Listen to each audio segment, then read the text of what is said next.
నమస్కారం అందరికీ. నేను మీ స్వప్న సుకూర్. ఈరోజు మీ ముందు తీసుకొచ్చిన తిరుప్పరకుంద్రం కాంట్రవర్సీ గురించి మాట్లాడదలుచుకుంటున్నాను. అసలు ఈ దేశ రాజకీయాలు అంటే ఎటువైపు తిరుగుతున్నాయి? అసలు రాజకీయ నాయకులు స్వార్థంతో అసలు ఎన్నికలే లక్ష్యంగా, వాళ్ళ లాభమే లక్ష్యంగా, అసలు ఎన్నికలు గెలవడానికి ప్రజా సొమ్మును కాజేయడానికి అసలు ఎలాంటి కుట్రలు కుతంత్రాలు, ప్రజల హక్కులను కాలరాస్తున్నారా, దేశ న్యాయస్థానాన్ని అవమానిస్తున్నారంటే అవునే అని చెప్పొచ్చు.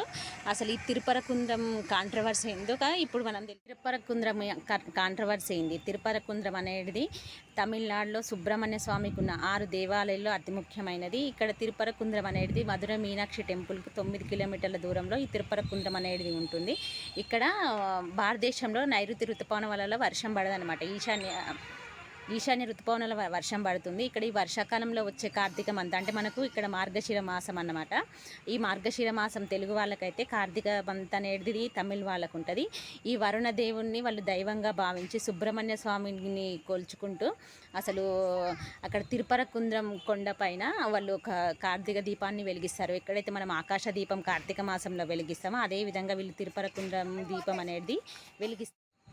2026 తమిళనాడు జరిగే ఎన్నిక నేపథ్యంలో డిఎంకే పార్టీ, కాంగ్రెస్, సమాజ్వాదీ పార్టీతో కుమ్మక్కై కేవలం బీజేపీ మీద ఉన్న ద్వేషంతో అసలు తిరుప్పరకుంద్ర దీపాన్ని అసలు కాంట్రవర్సీగా చేసింది.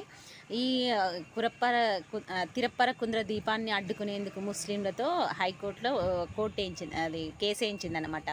ఇక్కడ దీన్ని సవాల్ చేస్తూ ఆలయానికి సంబంధించిన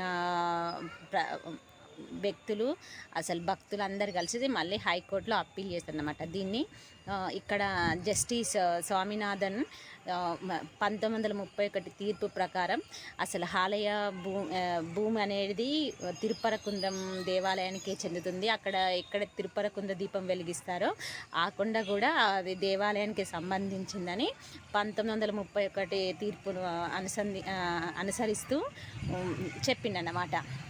ఇంకా ఇక్కడ ఏం చెప్పినంటే ఇక్కడ దీపానికి ఎక్కడైనా అంతరాయం కలిగిస్తే పోలీస్ బందోబస్తు కల్పించాలని కూడా ప్రభుత్వాన్ని ఆదేశించింది అన్నమాట. ఇక్కడ ప్రభుత్వం అనేది కోర్టు మాటలు పక్కన పెట్టి అసలు దీపానికి అంతరాయం కలిగించిన అప్పుడు జస్టిస్ జిఆర్ స్వామినాథన్ చొరవ తీసుకొని కేంద్ర ప్రభుత్వానికి విన్నయించి సిఆర్ఎఫ్ బలగాలను రప్పించి ఈ కార్తీక దీపాన్ని అనేది వెలిగించిందన్నమాట.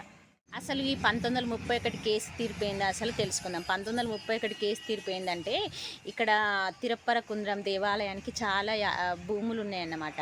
అయితే అక్కడ ముస్లిమ్స్ మసీదును నెలకొల్పుకొని అసలు ఆ భూమికి అక్కడ దేవాలయానికి సంబంధించిన భూ హక్కులన్నీ మాకే కావాలని కోర్టులో కేసు వేశారనమాట. అప్పుడు స్వాతంత్రం రాకముందుకు బ్రిటిష్ న్యాయస్థానం ఉంటుండే కదా, అప్పుడు ఆ బ్రిటిష్ న్యాయస్థానం ఏం చెప్పిందంటే రెవెన్యూ రికార్డుల ప్రకారం అసలు చరిత్ర ప్రకారం కూడా అసలు ఆ భూమి మొత్తం టెంపుల్కే వెళ్తుంది, మీకు ఎలాంటి హక్కు లేదని కేసును కొట్టేసిందన్నమాట. ఈ కేసును సవాల్ చేస్తూ ఆ ముస్లిం లీగ్ ఏం చేశారంటే లండన్లో అత్యున్నత న్యాయస్థానం, అప్పుడు భారత్కి అత్యున్నత న్యాయస్థానం లండన్లో ఉంటుంది, ప్రీవీ కౌన్సిల్, అక్కడ అప్లై చేస్తే అప్పీల్ చేసుకున్నారు అనమాట. అక్కడ కూడా సేమ్ సిచ్యువేషన్ అనమాట.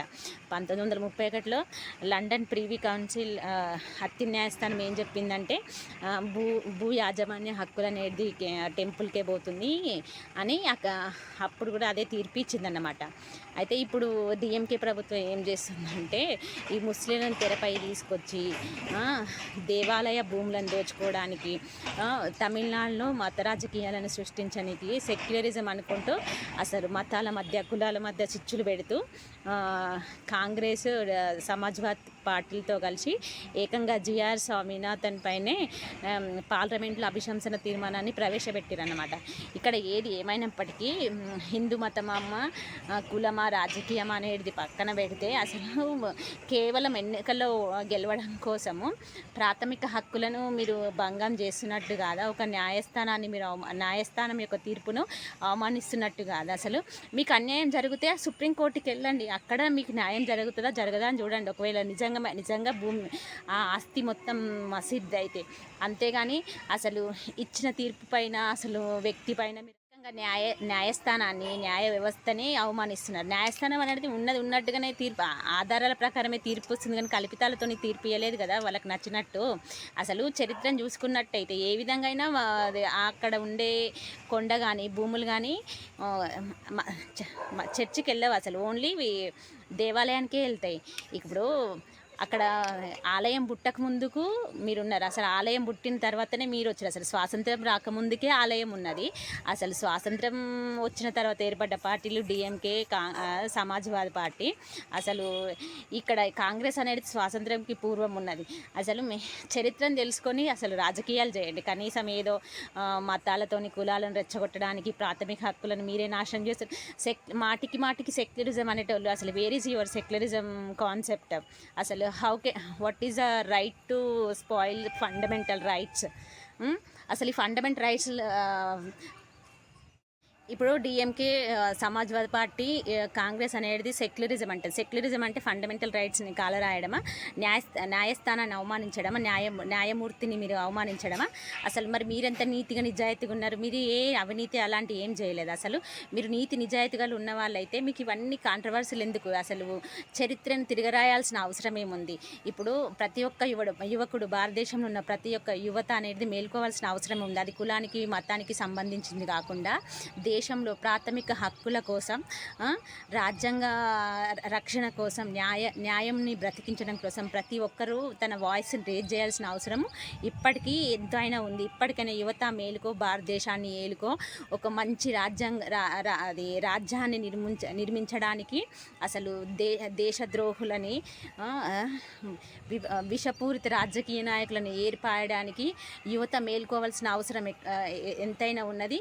దీన్నన్నింటిని ఎదుర్కోవడానికి విద్య ఒక్కటే ఒక ఆయుధం. ప్రతి ఒక్కరు ఎడ్యుకేట్ అయ్యి, ఒక మంచి ఎడ్యుకేట్ అయ్యి అసలు ఈ దేశాన్ని కాపాడాల్సిన బాధ్యత ప్రతి పౌరులో ఉంది. జై హింద్.